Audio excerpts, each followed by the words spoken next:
नमस्कार, मैं एस्ट्रोलॉजर प्रमिल चतुर्वेदी। मित्रों, ग्रहों के गोचरी व्यवस्था में जब जब बृहस्पति और शनि की युति बनी है तब तक आपदा आई है, विपत्ति आई है, समस्या आई है।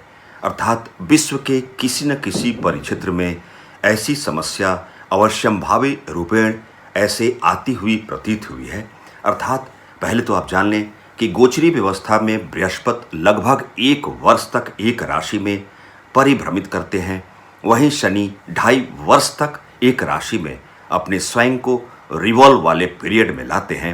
अर्थात इस बृहस्पति और शनि की जो युति अर्थात कंजक्शन काल की जो निर्मिति होती है वह 19 और 20 वर्षों में दोनों की युति अर्थात बृहस्पति और शनि की युति होती हुई देखी गई है।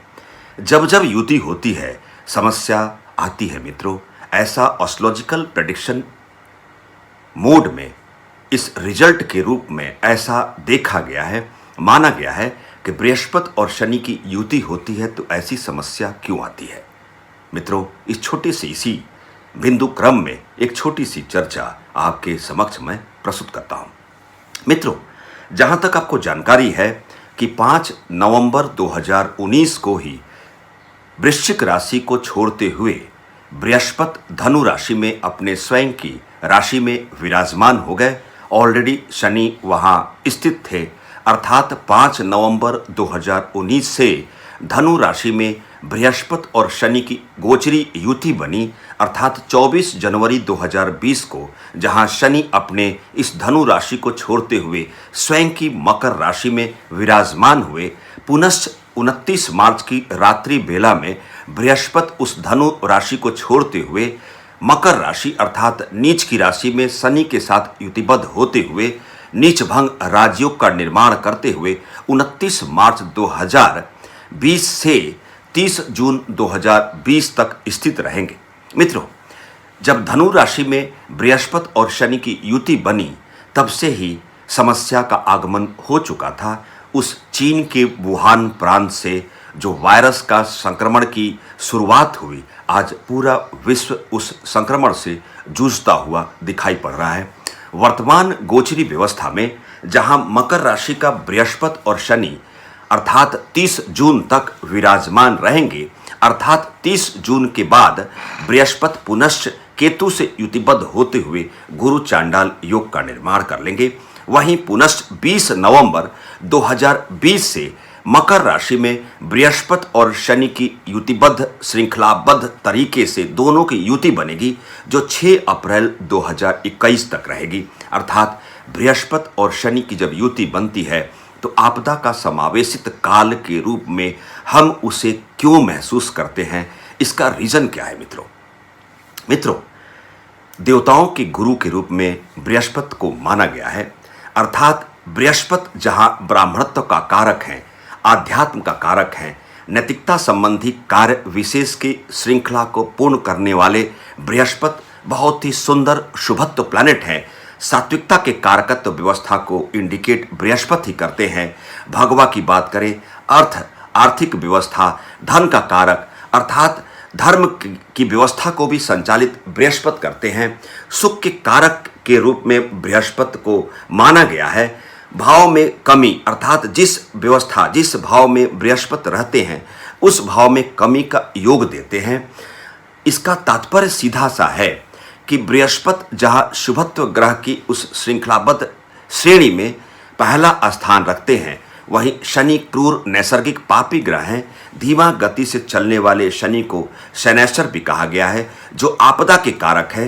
तामसिक कार्य की व्यवस्था को संचालित शनि करते हैं। इनकी चाल बहुत धीमी होती है। यह लौ पदार्थ उत्पादन संबंधी व्यवस्था के साथ साथ बिल्कुल जातिगत श्रेणी में आप देखेंगे तो शूद्र से संबंधित कार्य की व्यवस्था को भी इंडिकेट करते हैं। यह जिस भाव में बने रहते हैं उस भाव की वृद्धिकारक पोजीशन में और वृद्धि करते हैं। इनकी जो दृष्टि होती है, तीसरी, सातवीं, दसम दृष्टि, इनकी तिरछी दृष्टि अर्थात अशुभकारी दृष्टि होती है। अर्थात जब बृहस्पति और शनि की जब युति बनती है तो समस्या आती है, ऐसा देखा गया है। आप इसको एग्जाम्पल के तौर पे भी आप देख सकते हैं। बृहस्पति और शनि की युति 19 से 20 वर्ष में एक बार रिवॉल्व करती है, अर्थात इन दोनों ग्रहों की युति बनती है। 1941 में बृहस्पति और शनि की युति बनी थी। उस समय द्वितीय विश्व युद्ध की दुर्व्यवस्था का आगमन हुआ था।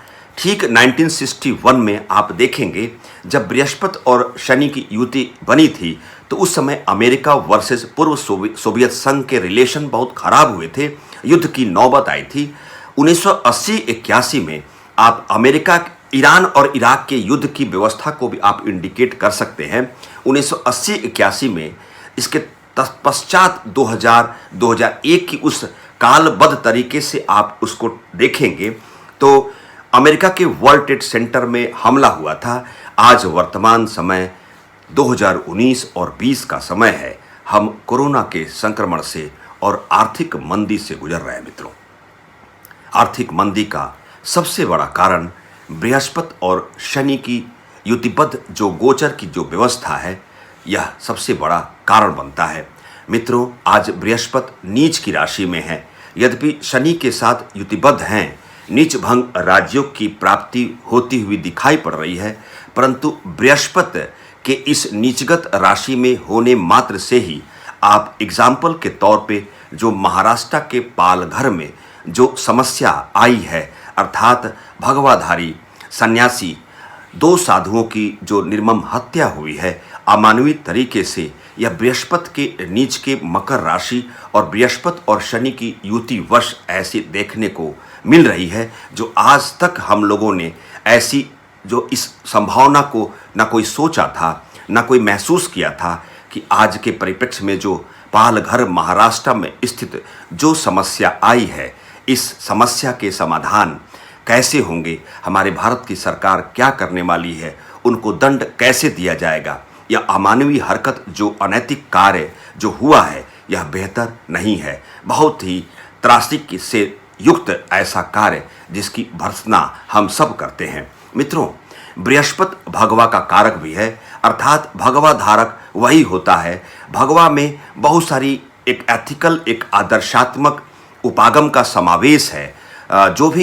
जो धारणा है, अवधारणा है, आदर्शात्मक अवधारणा का योग भगवा में पाया गया है। अर्थात जहाँ भगवा शौर्य, त्याग, बलिदान, आध्यात्म और अग्नि का प्रतीकात्मक व्यवस्था को इंडिकेट करता है, वहीं सन्यासी वही व्यक्ति विशेष बनता है जो इस मर्तलोक में मोह माया बंधन से मुक्त हो जाता है। अर्थात जो पालघर में जो समस्या के रूप में हम सबों के सापेक्ष जो आई है, ऐसी समस्या जीवन में नहीं आना चाहिए। मित्रों, बृहस्पति और शनि की युति से आर्थिक मंदी का योग बना हुआ है, अर्थात अप्रैल 2021 तक, जब तक बृहस्पति और शनि मकर राशि में युतिबद्ध श्रृंखलाबद्ध तरीके से गोचर में इन दोनों की युति रहेगी, समस्या रहेगी।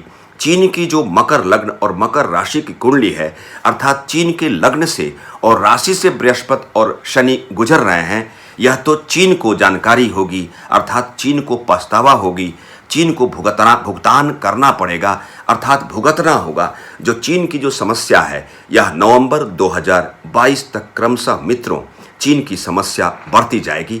भारत की वृषभ लग्न और कर्क राशि की कुंडली में भारत की कुंडली के सापेक्ष उसके भाग्य भाव की राशि मकर राशि से बृहस्पति और शनि गुजर रहे हैं, अर्थात नवंबर 2022 तक भारत को अपने पड़ोसी देशों से अर्थात चीन और पाकिस्तान से अलर्ट रहने की आवश्यकता है, सावधान रहना है। यद्यपि नवंबर 2020 में अमेरिका का चुनाव होना है, अर्थात अमेरिका की सिंह लग्न कुंभ राशि की कुंडली है, अर्थात नवंबर 2020 से जब उस चुनाव की व्यवस्था में जब वहाँ के वर्तमान राष्ट्रपति डोनाल्ड ट्रंप जी जब दोबारा चुनाव जीतेंगे, अर्थात अमेरिका वर्सेस चाइना का समीकरण बहुत खराब होता हुआ प्रतीत होगा।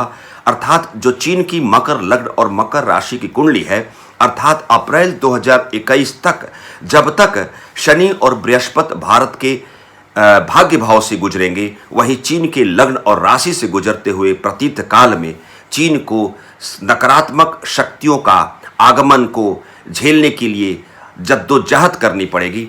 मित्रों, शनि और बृहस्पति की जो मकर राशि में युति है, भारत को इसका लाभ इसके अन्न उत्पादन में मिलता हुआ प्रतीत होगा, अर्थात हमारे भारत के किसानों को विशेषकर लाभ की प्राप्ति होगी। अन्न अनाज के उत्पादन में ज़्यादा बढ़ोतरी होगी। अनावृष्टि अर्थात अत्यधिक वर्षा की उत्पत्ति भी होने की प्रबल संभावना इस बृहस्पति और शनि की जो क्रमशः इन मकर राशि में जो दोनों ग्रहों की युति है, इससे हम सबों को अनाज की उत्पादकता में वृद्धि के रूप में हम सबों के समक्ष यह व्यवस्था हमारे सामने आएगी। मित्रों, बृहस्पति और शनि इन दोनों ग्रहों की युति जब जब होती है, समस्या आपदा के रूप में हमारे समक्ष आती है, विश्व के समुदाय के समक्ष आती है। उस समय का इंतजार करना है जब बृहस्पति और शनि की युति खंडित होगी।